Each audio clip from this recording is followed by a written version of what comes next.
কাঁচা লঙ্কার official YouTube চ্যানেলে সবাইকে জানাচ্ছি একটা ওয়ার্ম ওয়েলকাম। আশা করি আপনার প্রত্যেকে খুব ভালো আছেন। আজকে দারুণ সুন্দর একটা চিকেনের রেসিপি আপনাদের সাথে শেয়ার করব।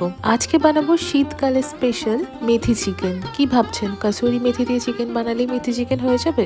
একদম না, হতে পারে, তবে অথেন্টিক মেথি চিকেন সেটা হবে না। সেটা কি করে হবে তার রেসিপিটাই তো আজকে শেয়ার করব। তাহলে বেশি আজকে একদম কথা বাড়াবো না, চলুন আমার সাথে কাঁচা লঙ্কা রান্নাঘরে দেখিয়ে নিই মেথি চিকেন বানানোর জন্য আমাদের কি কি উপকরণ লাগছে। মেথি চিকেন বানানোর জন্য আমি 1 কেজি মতো চিকেন নিয়েছি, যেটাকে ভালো করে ধুয়ে পরিষ্কার করে নিয়েছি। হাফ পাঁচ মতো মেথি শাক নিয়েছি, একদম টাটকা মেথি শাক ভালো করে ধুয়ে ছোট ছোট করে কেটে নিয়েছি। এই মেথি শাকটা ছাড়া কিন্তু অথেন্টিক মেথি চিকেন একদম হবে না। এবার 3টে পেঁয়াজ আমি লম্বা করে কেটে নিয়েছি, 2টো টমেটো বেটে নিয়েছি, 2 টেবিল স্পুন আমি রসুন বাটা নিয়েছি, 2 টিস্পুন আদা বাটা নিয়েছি, 1 টেবিল স্পুন কাঁচা লঙ্কা বাটা নিয়েছি, 1 কাপ টক দই নিয়েছি, 5 থেকে 6টা চেরা কাঁচা লঙ্কা নিয়েছি, তেজপাতা নিয়েছি, শুকনো লঙ্কা, একটা বড় এলাচ নিয়েছি, গোটা গরম মশলা নিয়েছি, গোটা গোলমরিচ নিয়েছি, 1 টেবিল স্পুন জিরে গুঁড়ো নিয়েছি, 1 tablespoon Kashmiri red chilli powder নিয়েছি, 1 টিস্পুন আমি হলুদ গুঁড়ো নিয়েছি, 1 টিস্পুন লাল লঙ্কার গুঁড়ো নিয়েছি,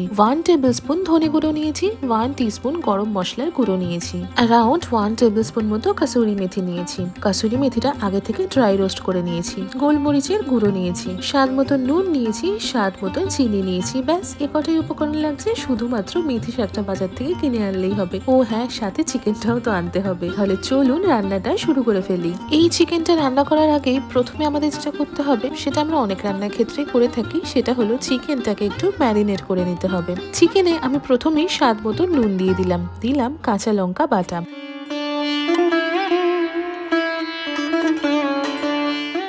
সাথে দিলাম রসুন বাটা, দিলাম আদা বাটা, দিলাম গোলমরিচের গুঁড়ো।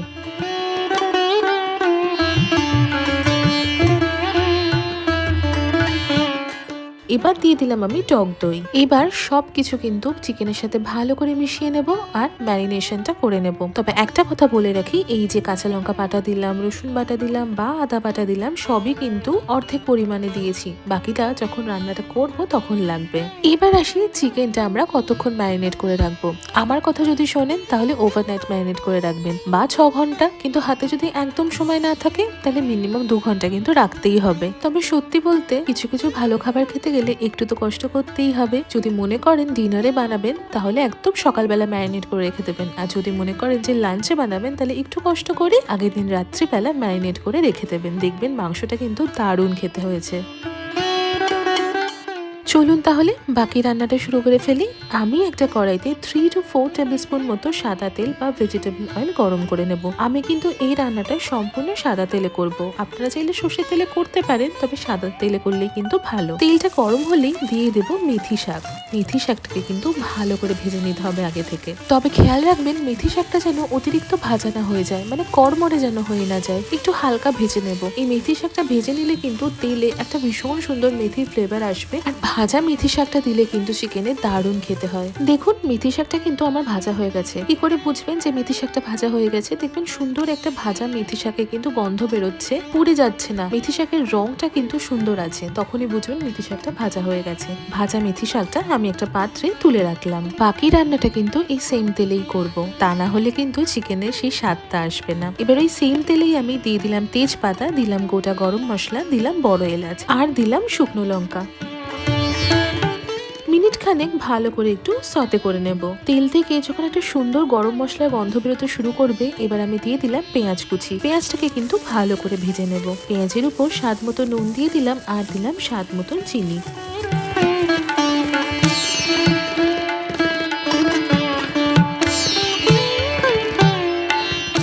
প্রথমেই বললাম পেঁয়াজটাকে বেশ ভালো করে একটু ভেজে নিতে হবে।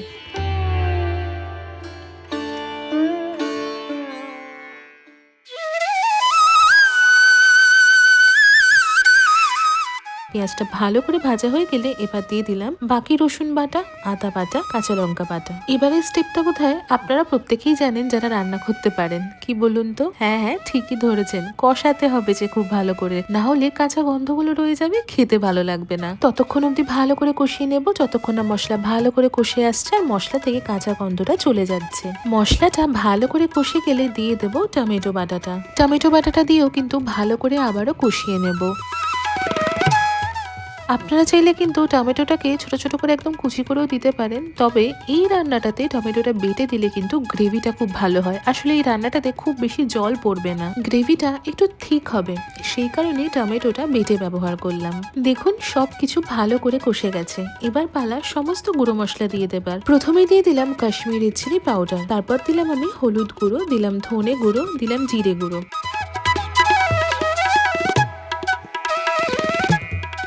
আর দিলাম লাল লঙ্কার গুঁড়ো। ভালো করে সমস্ত গুঁড়ো মশলা একটু মিশিয়ে নিচ্ছি। কি আশ্চর্য ব্যাপার বলুন তো, শাক দিয়েও যে চিকেন রান্না হবে সেটা আগে কে ভেবেছিল? কত ধরনের রান্নাই না আছে, আমরা কত কিছুই এখনো জানি না। এই যেমন পালং শাক দিয়ে চিকেন হয়, মেথি শাক দিয়ে চিকেন হয়, আর কোনো শাক দিয়ে কি চিকেন হয়? জানলে কমেন্ট করে অবশ্যই জানাবেন। এই দেখুন মশলাটা কিন্তু দারুণ সুন্দরভাবে কষে গেছে। এবার সামান্য একটু গরম জল দিলাম যাতে মশলাটা পুড়ে না যায়। এই সমস্ত রান্নাগুলোতে না মশলা কষানোটা খুব ইম্পর্টেন্ট। এই সমস্ত রান্না বলে নয়, যখনই একটা ভালো কোনো রান্না আমরা করব, মশলা কষানোর উপর কিন্তু রান্নার অনেক কিছু নির্ভর করে। মশলা যতক্ষণ না ভালো করে কষানো হচ্ছে, আপনি যে রান্নাই করুন না কেন খুব ভালো স্বাদ কিন্তু আসবে না।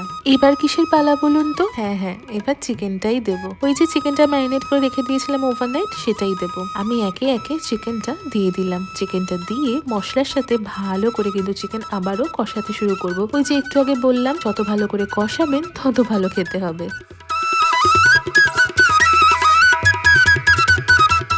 এই মশলার সাথে চিকেন মোটামুটি 5 থেকে 7 মিনিট মতো ভালো করে কষিয়ে নিয়ে এবার বাকি টক দইটা দিয়ে দেবো।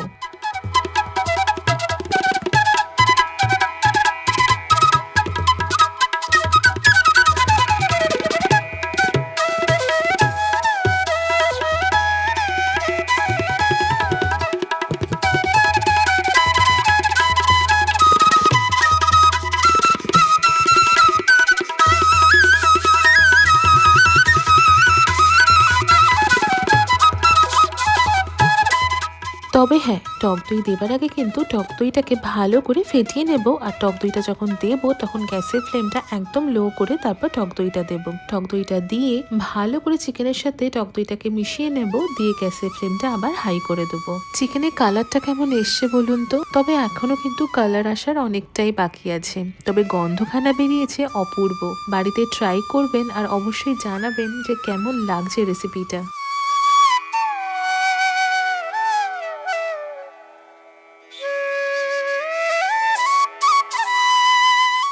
এই রান্নাটাতে জলের পরিমাণটা খুব একটা বেশি ব্যবহার করব না। আমি 2 কাপ মতো গরম জল দিয়ে দিলাম, তাতেই কিন্তু হবে। আসলে এই রান্নাটাতে চিকেনের গ্রেভিটা অনেক বেশি থাকলে কিন্তু ভালো লাগে না, একটু গা মাখা হলেই ভালো লাগে। তাই জন্য 2 কাপ জল কিন্তু এনাফ 1 কেজি চিকেনের জন্য। এবার দিয়ে দিলাম একটু এক্সট্রা ফ্লেভারের জন্য চেরা কাঁচা লঙ্কা। এতে খুব একটা ঝাল হবে না, তবে কাঁচা লঙ্কার সুন্দর একটা ফ্লেভার আসবে। লো টু মিডিয়াম হিটে এবার মিনিট 10 কিন্তু রান্না করে নেব। মিনিট 10 পরে দেখুন চিকেনটা কিন্তু দারুণ দেখতে লাগছে আর তেমন সুন্দর গন্ধও বেরিয়েছে। তবে এখনো কিন্তু আসল জিনিসটা দেওয়া বাকি আছে। ঠিক ধরেছেন, মেথি শাকটা তো এখনো দিইনি। এবার চলুন দিয়ে ফেলি। আগের থেকে ভেজে রাখা মেথি শাকগুলো দিয়ে দিলাম। মেথি শাকটা দেবার পরে দেখবেন কালারটাও চেঞ্জ হয়ে গেছে, সাথে সাথে কিন্তু দারুণ সুন্দর একটা গন্ধ বেরোতে শুরু করেছে।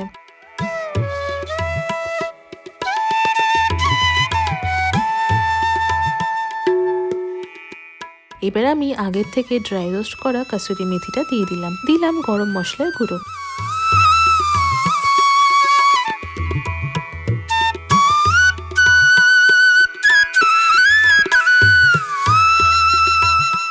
একটা ফাইনাল মিক্স করে নিলাম। আমাদের ঘরোয়া স্টাইল মেথি চিকেন কিন্তু একদম রেডি হয়ে গেল।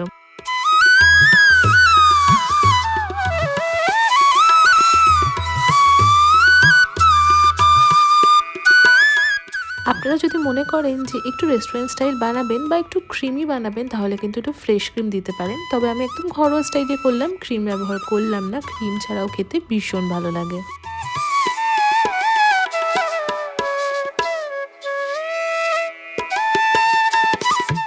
তাহলে চলুন একদম গরম গরম সার্ভ করে ফেলি।